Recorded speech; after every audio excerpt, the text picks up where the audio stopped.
अस्सलाम वालेकुम मेरे अजीज़ों, आपका अपना मेज़बान हसन जलाल फरम ये कि आप मेरे यूट्यूब चैनल देख रहे हैं तो मेरे अजीज़ों मेरे इस चैनल को सब्सक्राइब करना मत भूलिए।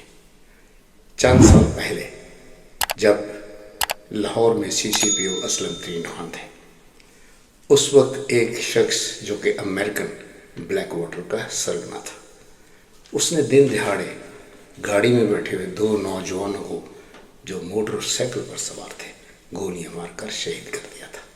और असलम तरीन खान ने उसे अरेस्ट करके जेल में भिजवा दिया था, 302 लगाकर जेल में भिजवा दिया था।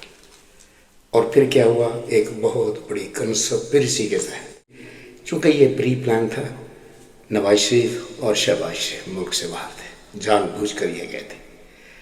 और जब उसे जेल में डाला गया, उसकी वकालत करने के लिए कोई वकील नहीं आया सिवाय एक गद्दार मुल्क उस्मा बुखारी का बाप। इस फोटो को आपने ज़रा गौर से देखना। इसने जेल के अंदर वहाँ केस लड़ा और उसे इस मुल्क से, रेमंड डेविस को इस मुल्क से भगाने में पूरी मदद की और इसे $1 मिलियन इनाम भी दिया गया था अमेरिका से। ये रेमंड डेविस मेरे अजीज़ों ब्लैक वाटर का सरगना था, जिसने हज़ारों के हिसाब से हमारे मासूम लोगों को बम ब्लास्ट करके मारा था। और मेरी इतला के मुताबिक ये एक सिर्फ ड्रामा रचाया गया था, वहाँ कोई अदालत नहीं लगी थी, सिर्फ इस उस्मा बुखारी के बाप को इस्तेमाल किया गया था। और उसे एक दिन पहले, ट्रायल से एक दिन पहले हेलीकॉप्टर के ज़रिए यहाँ जेल से भगा दिया गया था।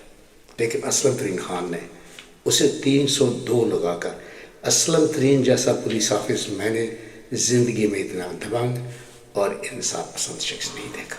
मैं चूँकि असलम तरीन खान के खारी उस वक्त ठहरा हुआ था, क्योंकि मेरे उससे बड़े क्लोज फैमिली टर्म्स थे, और नेक्स्ट डे मेरी इंग्लैंड की फ़्लाइट थी और मैंने ये सारा किस्सा अपनी आंखों से देखा है। लेकिन मेरे अजीज़ों, मेरे हमवतनों, वो दो ख़ानदान जिसके दो नौजवान मारे गए थे, एक का तल्लुक़ फैसलाबाद से था, उसकी बीवी ने इंसाफ न मिलने पर ख़ुदकुशी कर ली थी।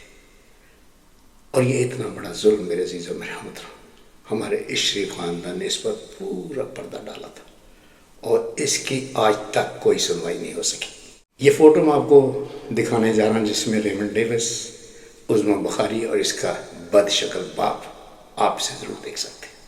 तो मेरी आपसे यही इल्तिजा है, बेशक ये इस दुनिया में नहीं रहा, लेकिन ये इस काबिल नहीं है कि इसे माफ़ कर दिया जाए।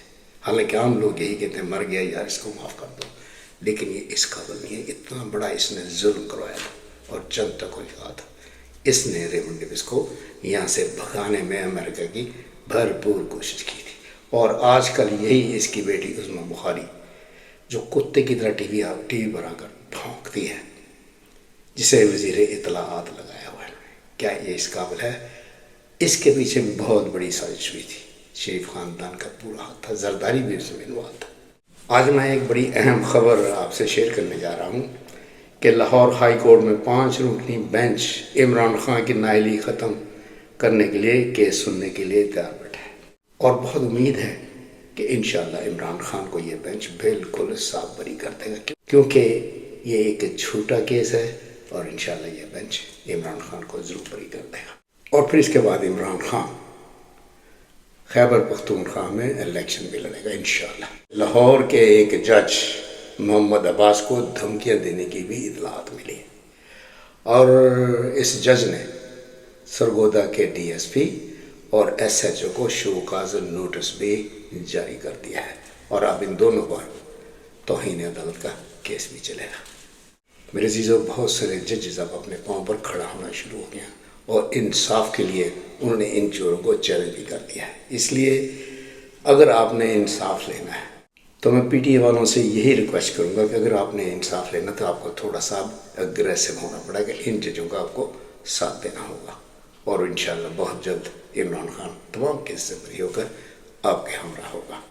और इसके अलावा जनाब, आज इस्लामाबाद के हाई कोर्ट के हाथे में 100 के करीब MNA और MPs 47 फॉर्म अपने हाथ में लेकर एहतजाज करते हुए नजर आए। इंशाअल्लाह इनका भी फैसला बहुत जल्द होने जा रहा है। एक खुशखबरी मैं आपसे शेयर करूंगा कि चीफ जस्टिस लाहौर जनाब मलिक शहजाद के फैसले पर अमल दरामद शुरू हो गया है। जस्टिस शाहिद करीम ने बतौर इलेक्शन ट्रिब्यूनल केसेस की समाअत का आगाज़ कर दिया है। اور جسٹس شاہد کریم گجرات، گجرانوالہ، حافظ آباد، منڈی بہاؤدین اور نارووال کے اضلاع کے خود کیسز سنے گے. انشاءاللہ آپ کو انصاف ہوتا ہوا بھی نظر آئے گا.